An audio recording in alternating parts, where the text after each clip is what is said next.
ଆଜିର ପ୍ରସଙ୍ଗ ଜାତୀୟ ହସ୍ତତନ୍ତ ଦିବସ। ଆଲେଖ୍ୟ ମଳୟରଞ୍ଜନ ମିଶ୍ର, ଉପସ୍ଥାପନାରେ ଆଶୁତୋଷ ପତି। ଦେଶବ୍ୟାପୀ ଆଜି ଦ୍ୱାଦଶ ଜାତୀୟ ହସ୍ତତନ୍ତ ଦିବସ ପାଳନ କରାଯାଇଛି। ରାଷ୍ଟ୍ରପତି ଭବନ ସାଂସ୍କୃତିକ କେନ୍ଦ୍ରଠାରେ ଜାତୀୟ ସମାରୋହ ଅନୁଷ୍ଠିତ ହୋଇଛି। ରାଷ୍ଟ୍ରପତି ଦ୍ରୌପଦୀ ମୁର୍ମୁ ଏଥିରେ ମୁଖ୍ୟ ଅତିଥି ଭାବେ ଯୋଗଦେଇ କହିଛନ୍ତି, ବହୁ ବର୍ଷ ଧରି ହସ୍ତତନ୍ତ ଭାରତର ସାଂସ୍କୃତିକ ଏବଂ ସଭ୍ୟତା ଯାତ୍ରାର ଏକ ଅବିଚ୍ଛେଦ୍ୟ ଅଂଶ ଭାବେ ରହିଆସିଛି।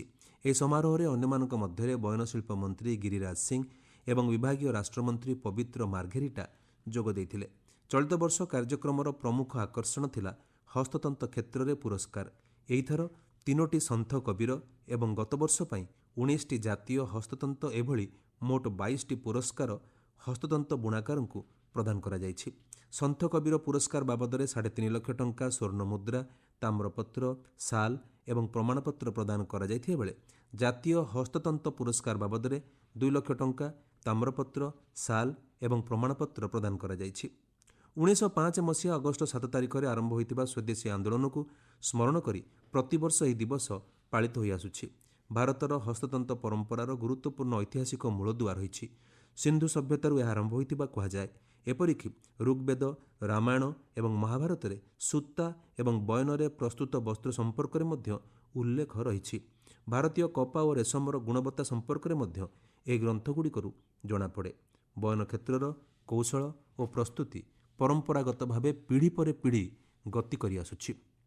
ବିଭିନ୍ନ ଅଞ୍ଚଳର ପ୍ରସ୍ତୁତି ପ୍ରଣାଳୀର ସ୍ୱତନ୍ତ୍ରତା ଦୃଷ୍ଟିରୁ ଏହା ଅଧିକରୁ ଅଧିକ ମାର୍ଜିତ ହୋଇଛି।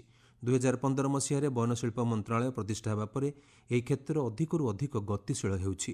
ହସ୍ତତନ୍ତ ବୁଣାକାରଙ୍କ କଳା, କୌଶଳ ଓ ସମର୍ପଣ ଭାବକୁ ମନ୍ତ୍ରଣାଳୟ ବିଭିନ୍ନ ପଦକ୍ଷେପ ମାଧ୍ୟମରେ ପ୍ରୋତ୍ସାହନ ପ୍ରଦାନ କରିଚାଲିଛି। ସାମ୍ପ୍ରତିକ ପରିସ୍ଥିତିରେ ଏ କ୍ଷେତ୍ର ଅଧିକ ବ୍ୟାପକ ହୋଇଛି। ଚତୁର୍ଥ ଅଖିଳ ଭାରତୀୟ ହସ୍ତତନ୍ତ ଜନଗଣନା ଅନୁଯାୟୀ ଦେଶରେ ଏ କ୍ଷେତ୍ରରେ 35 ଲକ୍ଷରୁ ଅଧିକ ଲୋକ ନିୟୋଜିତ ଅଛନ୍ତି। ସେମାନଙ୍କ ମଧ୍ୟରେ ବୁଣାକାର ଓ ସହଯୋଗୀ ଶ୍ରମିକ ଅନ୍ତର୍ଭୁକ୍ତ। ପାଖାପାଖି 8,48,000 ସହଯୋଗୀ ଶ୍ରମିକ ଏ କ୍ଷେତ୍ରରେ କାର୍ଯ୍ୟ କରୁଛନ୍ତି। ବସ୍ତ୍ର ବୁଣା ପୂର୍ବରୁ ପ୍ରସ୍ତୁତି ଏବଂ ପରବର୍ତ୍ତୀ କାର୍ଯ୍ୟକଳାପରେ ଏହି ସହଯୋଗୀ ଶ୍ରମିକମାନେ ସାମିଲ ହୋଇଥାନ୍ତି। ଅନ୍ୟ ପ୍ରକାରେ କହିଲେ ଗ୍ରାମୀଣ ଜୀବିକା ଏ କ୍ଷେତ୍ର ସହ ଅଙ୍ଗାଙ୍ଗୀ ଭାବେ ଜଡ଼ିତ। ଏପରିକି ଏହି କ୍ଷେତ୍ର ସହ ମହିଳାମାନଙ୍କର ଅନ୍ତର୍ଭୁକ୍ତି ମଧ୍ୟ ଯଥେଷ୍ଟ ଅଧିକ।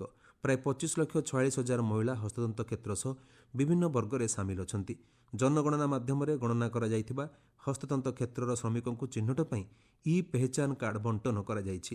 ଏହାକୁ ଅଧିକ ବ୍ୟାପକ କରିବା ଲକ୍ଷ୍ୟ ନେଇ ଗତବର୍ଷ ଜାନୁଆରୀରେ ଇ-ପେହଚାନ ପୋର୍ଟାଲ ଆରମ୍ଭ କରାଯାଇଥିଲା। ଏହା ମାଧ୍ୟମରେ କାର୍ଯ୍ୟରତ ହସ୍ତତନ୍ତ କ୍ଷେତ୍ର ଶ୍ରମିକ ଏବଂ ନୂତନ ବର୍ଗଙ୍କୁ ପଞ୍ଜୀକରଣ ପାଇଁ ପ୍ରୋତ୍ସାହନ ପ୍ରଦାନ କରାଯାଉଛି। ଏପରିକି ପଞ୍ଜୀକୃତ ଶ୍ରମିକ ମଧ୍ୟ ଏହି ପୋର୍ଟାଲ ମାଧ୍ୟମରେ ସେମାନଙ୍କ ବିବରଣୀକୁ ଅପଡେଟ୍ କରିପାରିବେ।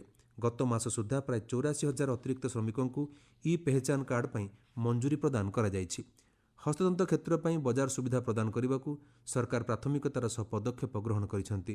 ପୋର୍ଟାଲ ମାଧ୍ୟମରେ ହସ୍ତତନ୍ତ ସଂଗଠନଗୁଡ଼ିକ ସିଧାସଳଖ ସେମାନଙ୍କର ଉତ୍ପାଦ ବିକ୍ରୟ କରିପାରୁଛନ୍ତି।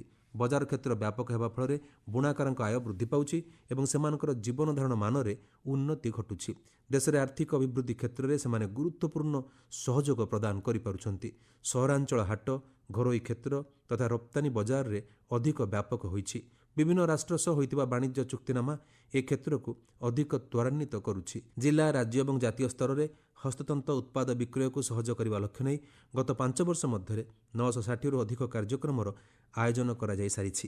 ସେଥିମଧ୍ୟରେ ହସ୍ତତନ୍ତ ପ୍ରଦର୍ଶନୀ, ହସ୍ତଶିଳ୍ପ ମେଳା ଏବଂ ଅନ୍ୟାନ୍ୟ ବିବିଧ ବଜାର କ୍ଷେତ୍ର ଅନ୍ତର୍ଭୁକ୍ତ। ଗତ ଆର୍ଥିକ ବର୍ଷରେ ଦେଶରେ ହସ୍ତତନ୍ତ ରପ୍ତାନି 1,330 କୋଟି 96 ଲକ୍ଷ ଟଙ୍କା ହୋଇଥିଲା। ରପ୍ତାନିର ପ୍ରମୁଖ ଗନ୍ତବ୍ୟସ୍ଥଳଗୁଡ଼ିକ ମଧ୍ୟରେ UAE, ଯୁକ୍ତରାଷ୍ଟ୍ର ଆମେରିକା, ଫ୍ରାନ୍ସ, ଗ୍ରେଟ୍ ବ୍ରିଟେନ୍ ଏବଂ ସ୍ପେନ୍ ଆଦି ଅନ୍ତର୍ଭୁକ୍ତ।